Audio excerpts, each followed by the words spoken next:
मेरा नाम मोहम्मद कामरान है। मैं प्रोवा का रिहायशी हूँ। मेरी दुकान प्रोवा स्टेडियम के बिल्कुल सामने है।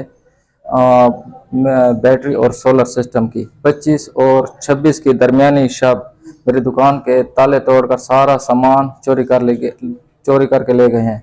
दुकान के अंदर तकरीबन 60 से 70 लाख की मालियत का सामान था, जो सब के सब चोरी हो गई। ये मेरी ज़िंदगी की सारी जमा पूंजी थी, जिसे लम्हा भर में चोरी कर ले गए और अब मेरा कारोबार बिल्कुल ख़त्म हो गया है, क्योंकि मेरी दुकान का मुकम्मल तौर पर सफाया कर दिया गया है।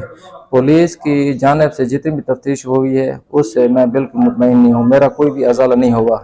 इसी दुकान में 4-5 महीने पहले भी मेरी चोरी हो चुकी है और उस चोरी में भी मुझे कोई रिकवरी नहीं मिली। लेकिन अब की बार वो जो मुकम्मल ही सामान जो ले गए हैं, अब तो मेरा कारोबार बिल्कुल ठप हो गया है। अब मेरी IGP से और वज़ीर आला KPK से दरख्वास्त है कि मेरे नुकसान का अज़ाला किया जाए या मेरे चोरों को कटहरे में लाकर मुझे इंसाफ दिलाया जाए।